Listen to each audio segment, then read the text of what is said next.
On Tuesday morning, very early Tuesday morning, by the way, Secretary of Defense Pete Hegseth had his little pep rally with the military generals, which turned out to be one of the most racist and misogynistic, transphobic, homophobic pep rallies you could ever imagine. And it was a giant loyalty test for all the generals. I mean, at one point, Pete Hegseth told them, if anything I've said today makes your heart sink, go ahead and resign. He wants to make sure these people are loyal to him and to Trump, but mostly to him. Trump also took the stage, told Hegseth to start using the inner cities for troops to practice war or prepare for war. So that's a good indication of where Donald Trump is going to start sending troops in the very near future. Trump also had some senior moments. He was exceptionally low energy, and he forgot a lot of things that should be common knowledge. He went off on weird tangents, but it was Hegseth who really stole the show. And out of all the clips of this disgusting thing that Hegseth did on Tuesday that cost the U.S. millions and millions of dollars, this part to me was the absolute worst. Take a look. But in many ways, it's not their fault. It's not your fault. As foolish and reckless as the woke department was, those officers were following elected political leadership. An entire generation of generals and admirals were told that they must parrot the insane fallacy that, quote, our diversity is our strength. Of course, we know our unity is our strength. They had to put out dizzying DEI and LGBTQI plus statements. They were told females and males are the same thing, or that males who think they're females is totally normal. They were told that we need a green fleet and electric tanks. They were told to kick out Americans who refuse an emergency vaccine. They followed civilian policies set by foolish and reckless political leaders. Again, you've got plenty of racism peppered in there, misogyny, transphobia, homophobia, all of it. But don't worry, because Hegseth says we got rid of all the DEI people, which he's using as a slang so that he doesn't have to say the word that you're not allowed to say. It starts with an N. But that's what he's trying to tell these generals, some of whom are people of color. We got rid of y'all. We got rid of all the LGBTQI plus community, right? Don't have to worry about them anymore. They're out the military, even though they're not. But none of this has anything to do with the military's readiness.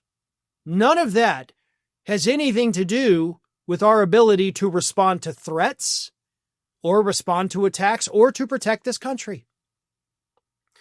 The color of somebody's skin does not impact whether or not they are properly trained in the military.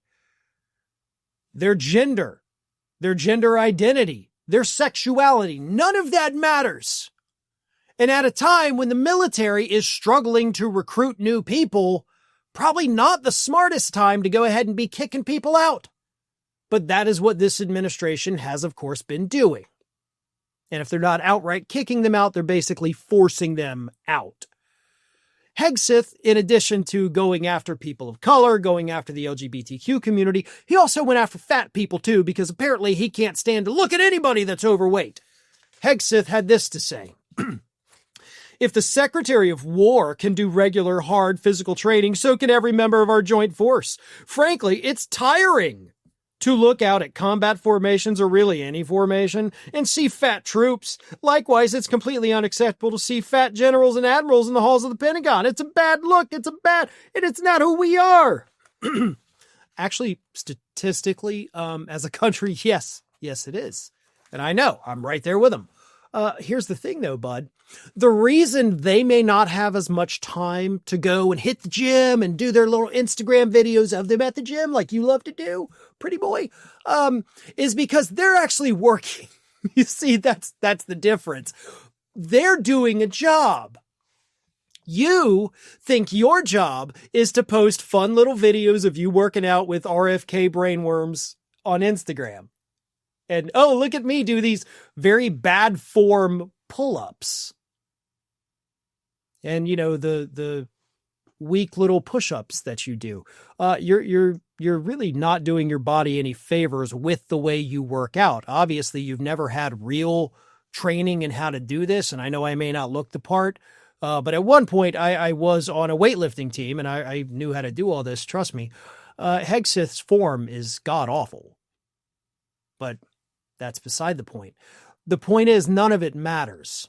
Just like this little meeting that Hegseth did, it's not because he had anything important to tell these people. It's because Hegseth wanted his photo op. He wanted to be up on that screen, just like the movie Patton, with a giant American flag behind him. And that's exactly what he did. Talking about the warrior ethos. You left to go scam soldiers with a charity and be a host on Fox News. If you really had this so-called warrior mentality, you'd have stayed in the military. But you didn't. You wanted fame and fortune.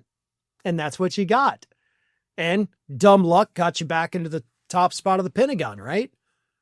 And now you're using that to get more fame and eventually, I assume, more fortune. But you are not a warrior. And I don't know if you caught this, and I'm going to show you another clip in a second, and pay attention to it here too. There's no applause. That crowd did not like what Hegseth was saying. And that much was obvious, and that's why he ended up having to say, like, if what I'm saying makes your heart sink, maybe you go ahead and resign. So it did not go over well. And for the record, neither did the weird tangents that Donald Trump went on, and here is a clip of a very low-energy Donald Trump talking about, as usual, Joe Biden, because that's the most relevant thing happening in the country. Take a look. And when you do, the President of the United States signs your commission, as you know, and that commission is beautifully displayed. And I sign it. Actually, I love my signature. I really do. Everyone loves my signature.